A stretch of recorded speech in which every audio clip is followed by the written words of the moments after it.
안녕하세요. 성산케미TV입니다. 자, 1월 17일 시장이 마감되었습니다. 시장 안 좋죠. 코스피 시장 1.09%, 코스닥 1.39% 밀렸는데, 외국인 매도세는 계속되고 있고, 자, 기관의 매도세가 있다가, 금융투자 쪽에서 단기 바닥권에서 약간의 코스피의 매수세가 있고, 코스닥도, 자, 이렇게 보면 단기 바닥권에서 매수세가 있습니다. 이 단기 바닥권이라는 건 이제 우리가 차트를 볼 때 종목 차트만 보는 게 아니라 지수 차트도 같이 보는데, 코스피 같은 경우 일봉 차트를 보면 이렇게 어느 정도는 박스권에 있죠. 그러니까 이 박스권 하단에서 바로 기관의 물량이 들어온 이런 상황이 되고, 코스닥 시장 같은 경우도 일봉 박스권, 이 박스권에 있는 여기 하단에서 역시나 기관의 물량, 예전에도 이렇게 단기 박스권에서 기관의 물량이 들어오고, 기관의 물량이 들어오고, 기관의 물량이 들어오고, 상단에서 기관이 매도하고 이렇게 좀 기관도 단타를 하는 자, 이런 상황이 되어 있습니다. 기관은 단타 많이 하죠.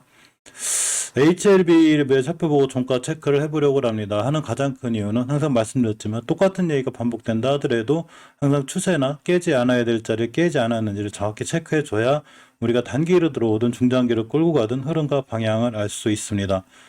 HLB 얼마 전에 좀 재밌는 기사가 좀 나와서 한번 보려고 그래요. 이렇게 HLB, 영업 적자인 HLB가 공격적 M&A 전략을 펴는 이유, 뭐 이런 거에 쭉 나와 있습니다. 사실 HLB 영상을 처음 보시는 분들은 좀 낯설 수 있지만 HLB는 그동안 많은 회사들을 인수했죠. 대표적으로 예전에 G3BNT가 지금 사명 변경이 돼서 HLB 테라피틱스가 됐는데 이 회사도 인수를 했고 최근엔 노터스도 인수했고 또한 FA라는 회사도 인수했습니다. 이렇게 인수를 하는 가장 큰 이유 중에 하나가 사실은 아까 그 기사대로 살펴보면 영업이익이 5년 정도 적자가 났을 때 이 상장 이 적격성 심사를 받게 되는데 요렇게 3년째 이 앞에도 적자란 얘기죠. 근데 지금 노터스라든가 AFA 같은 알짜 같은 회사를 인수함으로 인해서 연결재무제표를 쓴 이 부분이 흑자로 기록될 수 있는 이런 좀 기대감을 갖고 있어요. 사실 영업이익 적자가 계속 커지고 있죠. 지금 보면 이렇게 293억, 487억, 613억, 분기도 계속 커지고 있을 정도 사실은 객관적으로 봤을 때 적자가 계속 커지고 있는 이런 상황이기 때문에 영업이익적인 면에서 꽤 불안한 게 사실입니다.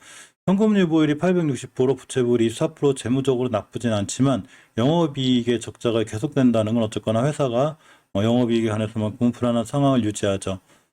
HLB 생명과학의 이 재무를 좀 보면 역시 영업 적자를 계속 하고 있죠.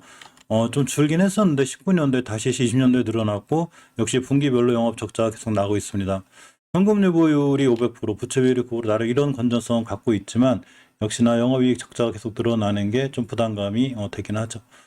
오늘 종가 상황에서 봤을 때 HLB의 공매도는 쉽게 멈춰지지 않아요. 자, 보시게 되면 오늘도 보면 9%대 이렇게 나왔죠. 자, HLB 공매도가 9%대 뭐 두 자릿수 줄었다 하더라도 항상 5%대 이상 나오고 또 시장이 안 좋으면 공매도가 더 나오기도 합니다. 시장이 안 좋고 외국인들이 공매도를 할 수 있는 종목들이 아직 코스닥 150에 한정돼 있기 때문에 역시 HLB가 더 공격적인 대상이 되고 HLB 생명과학은 공매도가 많이 줄어들고 있죠. 이제 1%대, 2%대 이렇게 나오고 있는 게 좀 다행이라고 볼 수 있습니다. 추세도 HLB보다는 HLB 생명과학이 조금 더 나은 편이고요. HLB의 종가 체크를 해보면 월봉에서 아직은 60개월선 근처에 잘 붙어서 끝났습니다. 자, 주봉에서는 이제 5선 기준으로 왔다 갔다 하는데 오늘 꼬리 달린 걸로 봐서 내일 또 이제 기간에 이 단기 바닥권에서 매수세가 들어오면 5선 정도를 지켜줄 것 같고 일봉에선 옆으로 가고 있죠. 이렇게 아직도 옆으로 가고 있어서 거래량이 크게 실리지 않으면서 지금 바닥권에서 안 밀리기 때문에 어느 정도는 좀 밀린 만큼 밀리지 않았나 이런 생각을 좀 해봅니다. 투자자의 동향을 보면 역시 아까 외국인이 사는 척 했었는데 결국 외국인이 매도했죠. 마찬가지로 단기적으로 또 기관이 들어왔습니다. 아마 조금 더 올라가면 또 기관이 매도하는 이런 상황이 될 수 있고 HLB 생명과학 같은 경우에 공매도를 좀 살펴보면 투자자 매도를 먼저 볼게요. 투자자 매도를 보면 외국인과 기관이 동시 매수를 했습니다. 동시 매수했고 자, 공매도를 좀 살펴보면 아까 말씀드린 대로 좀 줄어든 편이고 이 월봉 차트에서 아직 장기적인 추세를 유지하고 있죠. 20개선 잘 유지해주고 있고 양봉으로 두 개째 떠나가고 있습니다. 주봉에서도 우선 이탈하지 않고 있죠. 추세를 유지하고 있는 상황이 됩니다. 우리 추세 유지할 거야. 다 되고 일봉에서 심하게 밀리면 이렇게 해서 21선까지 밀릴 수 있다고 그랬죠. 오늘 꼬리 달고 11선 복귀해줬기 때문에 내일 같은 날 다시 한번 좋은 모습으로 올라갈 수 있기도 합니다. 넥서사이언스가 심하게 좀 밀렸죠. 월봉에서 보면 아직은 그래도 5개선 위에 있긴 한데 주봉에서 5선을 지켜주는 게 중요해요. 지금 5선의 가격이 22,200원인데 딱 그 근처에 와 있습니다. 이 자리는 일봉에서 우리가 생명선으로 불려진 21선 근처에 있게 되는데 이러한 21선 잘 지켜주는 게 중요하고 241선 이탈하지 않아야 되기 때문에 아직은 추세가 유지가 돼서 내일 꼭 반등을 해주어야 좀 더 주가락이 되지 않는 이런 상황이 되죠. 중간에 계속해서 외국인들이 지금 매도를 하고 있는데 오늘 좀 보면 역시 오늘도 외국인 좀 매도를 하고 있죠. 이 부분이 기관하고 개인이 좀 받쳐주고 있어서 심하게 밀리진 않는데 외국인들의 좀 매도세가 좀 멈춰줘야 돼요. 우리나라 시장 전체에 대한 외국인의 매도세가 굉장히 강한 편입니다. HLB 제약도 좀 밀리는 것 같다가 지금 20개선 밑에 깨나서 장기적인 추세가 불안하긴 해도 좀 바닥권을 잘 지킨 상황이죠. 주봉에서는 5주선 위에 단단히 자리 잡고 있고 일봉에서 240은 깨놓고 옆으로 가고 있기 때문에 이 기간이 길다가 대량 거래가 빵 터져야 돼요. 그래야 다시 한번 올라갈 수 있는 준비가 됩니다. 전체적으로 HLB 제약 좀 재무 구조를 좀 살펴보면 유일하게 이제 올해 큰 흑자가 예상이 되는 기업인데 HLB 그룹주들 중에 사실은 재무제표에서 흑자를 잘 유지하고 있는 회사가 바로 HLB 제약이고 현금 유보율이 369%, 부채 비율이 144%다가 부채 비율이 좀 있습니다. 하지만 이 정도 재무 구조면 나름 그렇게 나쁘지 않은 걸로 보입니다.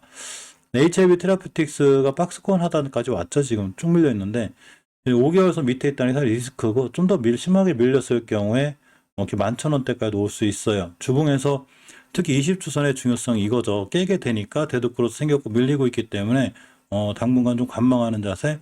박스권 하단이기 때문에 이렇게 좀 꼬리 달고 올라가 줘야 이제 반등 예상이 되는데 깨끗하게 음봉으로 떨어졌기 때문에 좀 지켜봐야 돼요. 다행인 거는 거래량이 심하게 실리면서 떨어지는 게 아니기 때문에 지금 당장 이 매도세가 엄청 강해진다거나 이런 건 아니지만 원체 체력적으로 약해져 있기 때문에 밀리는 게 맞습니다.